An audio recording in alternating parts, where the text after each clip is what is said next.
태산에서요 여제를 지내자 스승님인 공자께서 염유에게 일러 말씀하셨다. 내가 능히 고칠 수 없었느냐 고칠 수 없느냐 그렇게 물어봤다 이거죠. 그러니까 염유가 뒤에서 말했어요. 능히 할 수 없었습니다. 능히 할 수 없었다 그렇게 얘기하고 있고요. 자께서 말씀하셨어요. 공자께서 말씀하셨어요. 곧 태산신이 임방만 갖지 못하다고 생각한 것이냐 그렇게 풀이했는데 태산산신이 임방만 갖지 못하다고 했는데 임방만 못하다고 생각한 것이냐 그렇게 풀이를 하세요. 그래야 더 이해가 쉬울 거라고 생각해요. 곧 태산산신이 임방이라는 사람만 못하다고 생각한 것이냐 이렇게 생각을 하는 거죠. 근데 이제 문장에서는 같은 글자를 써놨기 때문에 이 직역을 그대로 혼이라고 갖지 못하다 그렇게 풀을 해놓은 거예요.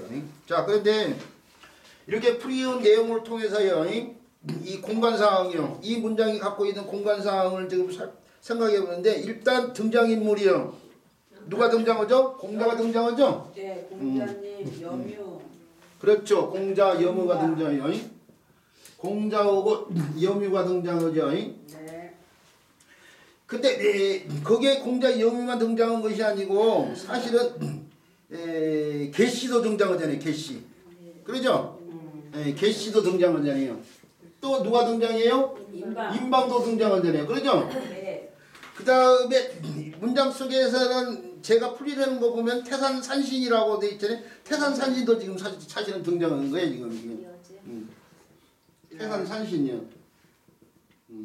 태산의 산신도 간접적으로 등장하죠. 원래는 직접적으로는 공자 염유가 되지만 그 말 속에 이게 이 화제 그러니까 등장인물은 정작 공자고 염유지만요. 이 사람들이 등장한 것은 그 내용이 지금 공자와 염유 대화의 내용이 뭐예요 지금?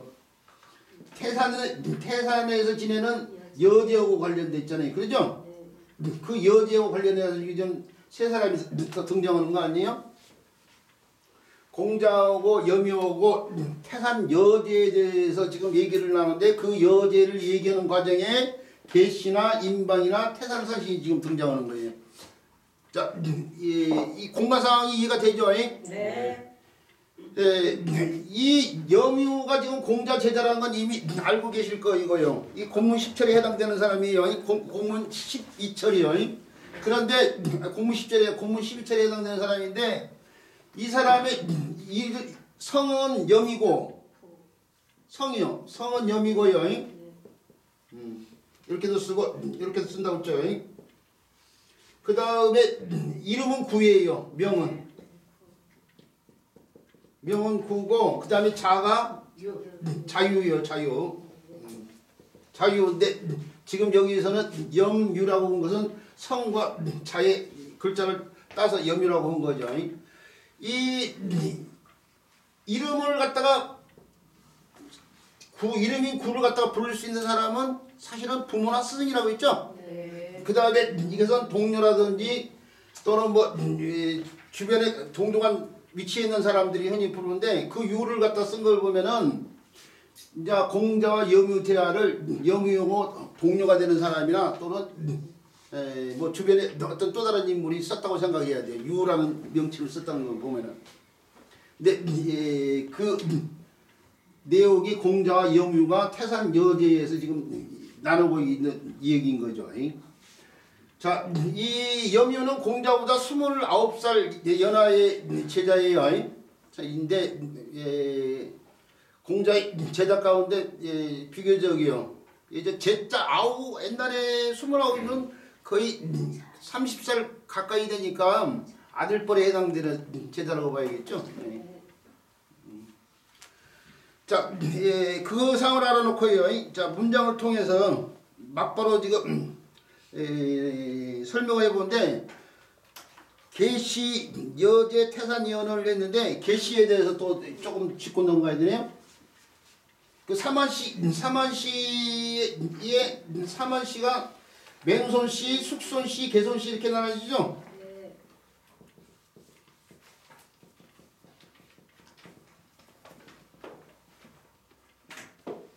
그 개손시가 가장 그 중에 파워가 있다고 했어요. 이 이유에 대해서 지난번에 설명을 했어요. 네. 자, 그 개손시의 그 대부의 최고 위자를 지키고 있는 사람을 종주라고 하는데요. 종주가 되는 사람이 개성자에서부터 시작해가지고 개문자, 개무자 이렇게 종주가 되는 사람들이요. 개문자, 뭐요? 개도자예요. 개도자인데 이 사람이 종주 역할을 못했어요. 그만 죽어버렸어요.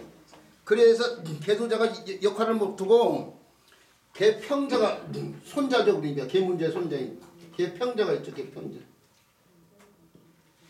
그 다음에 개환자가 오고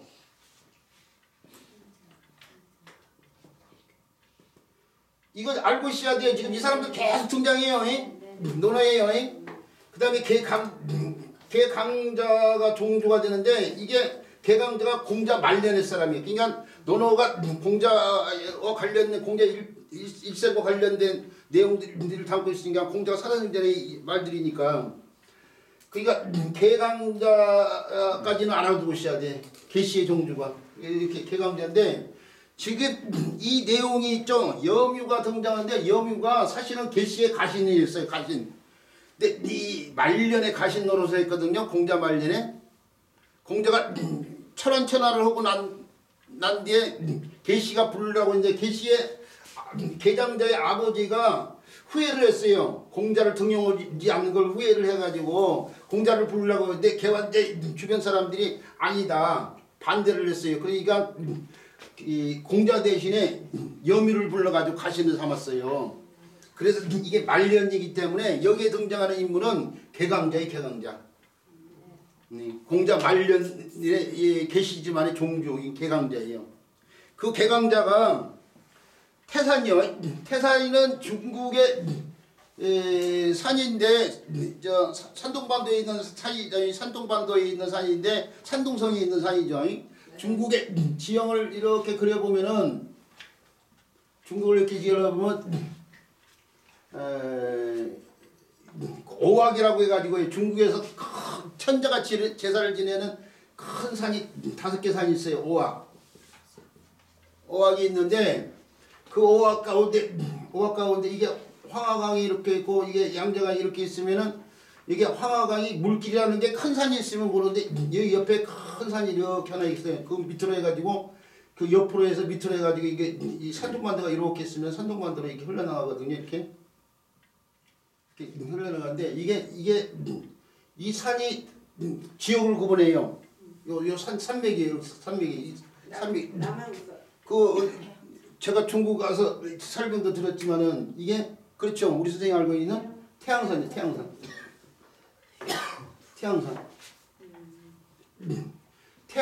태양산의 동쪽이 산동이에요. 산동. 손 내리고 하세요. 네.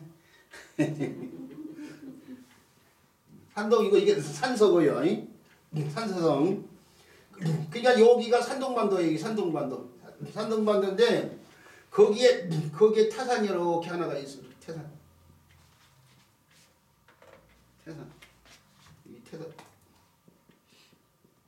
이 태산이 이제 중국의 천자들 저 진시황도 왕이 되고 나서 진나라가 이쪽에 있잖아요. 진나라가 진나라가 통일 뒤에 진초연 조위한 이렇게 전국칠흥 이렇게 있었을 거 아니에요. 그 진나라가 이쪽에 있는데 이쪽이면은 태산이 있죠. 사실은 오악 가운데 동악이요. 동쪽에 있는 큰 산 동악. 이게 오악을 갖다가 표시를 해보면은 이렇게 한 5가운데 이렇게 큰 산이 주변에 이렇게 있는데 이게 동악이고 이게 중악이에요. 숭산이에요. 숭산. 저 소림사가 있는 산이야. 소림사. 정주. 네. 네. 정주에서.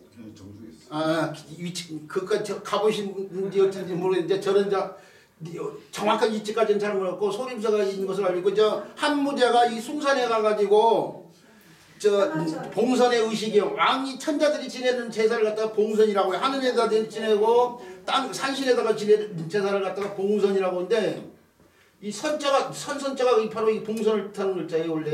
근데 이게 봉선의 의식을 행하니까 신하들이 천자의 장수를 빌기 위해서 만세 이렇게 만세가 거기서 나왔어. 만세가 만년을 살아라 그거에 지금 막 승리해가지고 사람들이 만세 하지만 만세는 만수오고 같은 말이에요. 만수무강이 만수오고 만년이잖아. 해년 만년을 외친 것이 뭐예요? 만년을 살아라 그거예요 지금.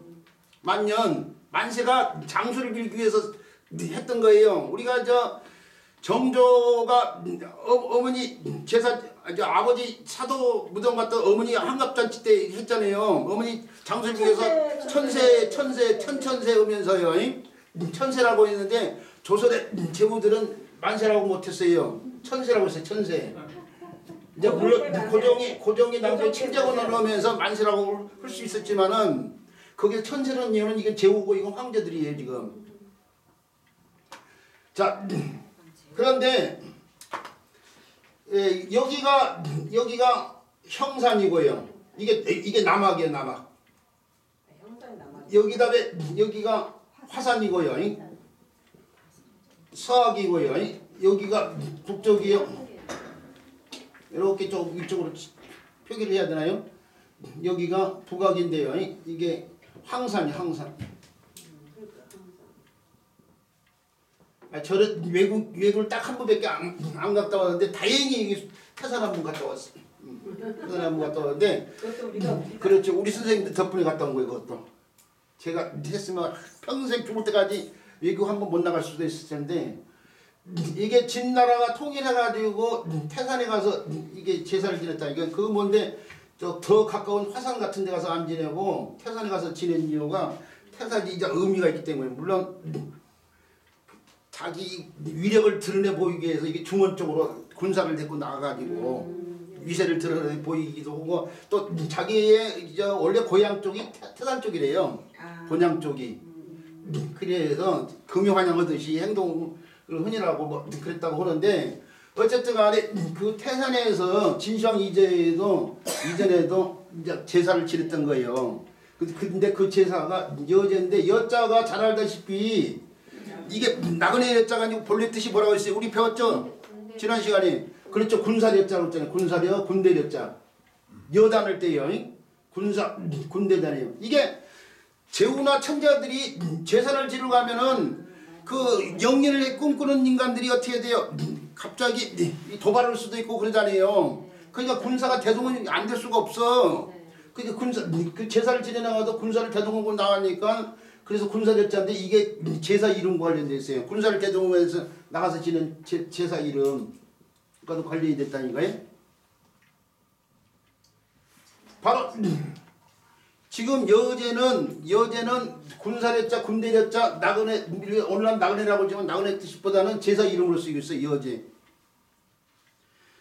근데 그 여제를 누가 지내야 되냐면 대우나 천자들이 지내는 거예요. 근데 개씨는 뭐예요? 개씨는 요거 대부잖아요. 대부. 그러죠? 대부는 지금 참남한 짓을 하고 이게 지금 8일편이 참남한 짓을 하고 있는 개씨들이 자꾸 나오고 그러는데 예를 아느냐 모르냐를 놓고 예와 관련된 문장들이 지금 나오고 있어요. 예를. 그렇죠. 예와 관련된 예를 제대로 행하느냐 안 하느냐를 두고 지금 관련된 문장들이 쭉 나오고 있는데 지금 개강자가 태산에서 여제를 지내는 것은 예에 맞지 않는 참남한 짓을 하고 있는 거야. 참남한 짓. 또 갑자기 또 첩자를 갖다가 첩자를 갑자기 또 쓰려고 하니까 또 아이고 나 큰일 났어. 갑자기 그동안 몇 번 한자 쓰지 말 참남한 짓을 하고 있는 거예요. 개강자가 제후였어요? 제후? 예? 개강자는 제후예요? 대부. 제후도 못 되는 대부인데. 대부 제후 밑에 아버지가 제후겠지 그러니까 아직 개강전자 아버지가 아니고 계속 이어지고 있으니까 종주로 있으니까 저 먼 조상이 지금 제후였던 거죠 그러니까 적장자로서 계속 이어지고 있는 거랑 마찬가지야 이게 지금 종주는. 그런데 이게 자기에 맞지 않는 제사를 음사라고 해요. 음사. 한자에서는 음사를 하고 있는 거예요. 음사를 지금 자기의 지위에 맞지 않는 제사를 지금 음사를 지내고 있는 걸 갖다가 지금 이 문장에서 지금 얘기하고 있는 거예요. 계시가 대부였던 계시 개강자가 태산에서요 제후들이나 지낼 수 있는 여제를 지내려고 했어요. 그러니까 스승인 이 공자께서요 염유의 진짜 스승인 공자께서 염유에게 일러서 말했어요. 여불능구여아 그렇게 썼는데 여기에 계집여자는 너여자예요. 그러니까 계집여자가 원래 계집이라는 뜻이 있지만은 유교사회에서는 남자 중심으로 보고 남자 중심에서 여자는 상대가 되는 2인칭의 대상이 돼요. 그래서 이게 너라는 뜻이 있는데 호재로면서 이 글자를 뺏어다가 너를 쓰고 있는 거예요 지금. 원래 이 글자가 계집이라는 뜻도 있고 너라는 뜻도 있는데 워낙 계집의 뜻으로 많이 쓰이다 보니까 너를 타는 글자는 물이름 여자를 갖다 빼다가 너 여자를 뺏어다 쓰고 있는 거야 지금. 그래서 오늘날 너 여자는 이렇게 쓰고 있지만 옛날에는 이 글자 자체가 너라는 뜻이 있었어요. 네. 왜 너냐 남자 중심으로 놓고 봤을 때 여자는 제인칭이 대상이 되는 너예요 너. 이렇게까지 이 글자 하나를 놓고 이렇게까지 문짝적으로 설명한 게 우리 수업의 특징이에요. 다른 데서 이렇게 설명 안 해줘요 사실은. 자 고맙습니다. 그래서요 여기서는 계집자를 너로 풀어야 되고 그 다음에 안일불자가 되는데 이 안일불자는 안일불자하고 같은 뜻의 글자인데 좀 더 강하게 표현되는 글자라고 생각하셔야 돼요. 좀 더 이 아니다라는 뜻을 갖다가 안일불자보다 더 강하게 표현하는 글자란 거 알아두셔야 되고요. 그 다음에 그 다음에 능할 능자 구할 구자인데 이 구할 구자가 구원하다 그런 뜻보다는 구원을 해가지고 재앙을 막아준다고 해서 뭐 막다 그런 뜻도 있지만은 막아서 고친다고 해서 고치다 그런 뜻도 있어요. 재앙을 막아서 구원해준다. 그 구원을 해줌으로써 그 재앙을 갖다가요 이 좋은 쪽으로 바꿔주는 상황. 그래서 고치다 그런 뜻이 있다고 했는데 그래서 여기서 우리 문장 속에서는 고치다는 뜻으로 풀이를 했어요. 자, 이 구원할 구자가 앞에서 신출하자로 나왔죠. 거기 가면은 왜 고치다 뜻으로 쓰이지 설명이 되어 있어요. 아, 그렇죠. 왼쪽 보세요. 339페이지. 339페이지 설문 빼놓고요. 두 줄 내려가면 설문 내용처럼 구원할 구자는 오늘날 7복자에서 변형된 근거론으로 인해 다그쳐서 재앙 등을 막는다고 해서 막다가 되었다. 나아가 재앙을 막아 구원한다고 해서 구원하다의 뜻을 지니게 되었고 막기 위해 고친다 하여 고치다 뜻을 지니기도 한다 그렇게 되어 있잖아요. 네. 여기에서 막다, 구원하다, 고치다 이런 뜻 세 가지로 지금 풀이됐죠. 이 뜻이 지금 다 논에 다 쓰이는 뜻이에요. 일부러 그것만 더 많은 뜻이겠지만 일부러 그 세 개만 써놓은 게 뭐냐면 논어에서 구원할 고자가 쓰이는 세 가지 유형의 뜻이야 그게. 예. 그러니까 어디서든지 막다의 뜻으로 쓰일 때가 있을 거이고 어디든지 구원하다의 뜻으로 쓰일 때가 있고 어디서든지 고치다의 뜻으로 쓰일 경우가 있는데 지금 이 문장에서는 고치다의 뜻으로 풀이한 거예요 지금. 그래서 내가 능히 이 고칠 수 없었느냐 뭐 이렇게 풀었는데 계시가 지금 잘못 오고 있잖아요 지금. 음사를 지는 잘못이. 그게 계시의 잘못을 고칠 수 없었느냐 그거예요 지금. 네. 그러니까 그에 대해서 말했어요. 염유가요. 대활 불능이로소이다 그렇게 했는데 능히 할 수 없었다 그렇게 대답했죠. 그러니까 공자가 말했어요. 자활 오후라 탄식의 탄식. 탄식의 감탄사를 갖다 내뱉은 거예요. 오후라 탄식을 하면서 자 일찍 정자가 나오는데 일찍 곧 바로 뭐 이런 뜻이 있어요. 그래서 일찍은 곧 또는 바로 그런 뜻이 있는데 여기서는 일찍이라는 뜻은 아니고 곧 일찍이 곧 곧의 뜻으로 풀렸어요. 곧 이른다 이거 이를 읽자. 이른다는 것은 머릿속에 생각을 갖다가 생각하고 있는 것을 이르기 때문에 생각하다의 뜻이 있어요. 그래서 곧 생각하느냐 그렇게 풀렸어요. 그러니까 한 문장 공부가 어려운 그거예요. 하나의 한자가 다양한 뜻으로 쓰이는데 왜 그 뜻으로 쓰이는지를 제대로 알고 풀이를 해야만이 앞뒤 맥락이 개연해진다니까요. 확실해진다 이거죠. 그 일찍이 생각하느냐 곧 생각하느냐 그렇게 풀어놓고요. 그 다음에 태산 그랬는데 거기에 이제 태산만 썼는데 태산의 산신을 갖다가 말한 거야 이게. 문장 속에서 축약이 있어요. 아침 먹었느냐 보다는 사실 더 정확히 하려면 아침밥을 먹었느냐 그렇게 해야 되잖아요. 근데 아침 먹었느냐 그런단 말이에요. 아침이라는 말이 사실은 밥과는 상관없잖아요. 시간대를 말하죠. 아침, 점심, 저녁. 근데 아침 먹었느냐 그러면은 밥을 빼서 말을 해도 밥이라고 생각하잖아요. 밥을 뺐다고 생각하잖아요. 그거 같은 시기야 지금요. 네. 태산의 산신이 불령 뭔만만 하지 못하느냐 이거예요. 임방만 하지 못하느냐 그거예요 지금. 근데 임방이 누구예요? 앞에 나왔잖아요. 앞에 문장에서 공자한테 예에 대해서 물었단 말이에요. 예를 알고 싶어서 예를 물었던 임방만 태산산신이 못하냐는데 태산산신이 임방보다 예를 더 잘한다 이거예요. 그래서 어떻게 된다는 얘기예요. 계시가 지내는 제사가 마땅치 않기 때문에 받아들이지 않을 거다 그 얘기예요 지금. 계시가 지금 음사를 지내고 있는데 그 온당치 않는 제사를 그럼 태산산신이 제대로 받아들일 거냐 이거 안 받아들인다 이거요. 그 임방보다도 예를 더 잘 울고 있는 태산산신이 무슨 말인지 알겠죠? 그럼요. 예. 예. 아 이렇게까지 설명 안 하던데 옛날 제가 논어 들을 때 다른 저 스승님들은 아유, 네. 훌륭하십니다. 예. 자 근데 저는 우리 선생님 눈높이에 지금 맞춰서 지금 설명을 하려고 하니까 좀 주절주절 됐지만요. 죄송합니다. 이리저리 말씀을 드렸지만은 이렇게 해서라도 우리 선생님들이 이해가 됐으면 그것으로 만족한다 이거죠. 이렇게 설명드리고 그 다음에 8회편 제 7장의 신출한자 설명 들어가도록 할게요. 네. 거기 우리 문장에 보면은 염유 사진 오고요. 임방 사진 오고 그다음에 태산 주변 지형도 나와 있는데 그 지형도에 보면은 이게 우리가 지금 복사를 해 가지고 칼라로 지금 안 나와서 설명하는데 그 복사를 보면은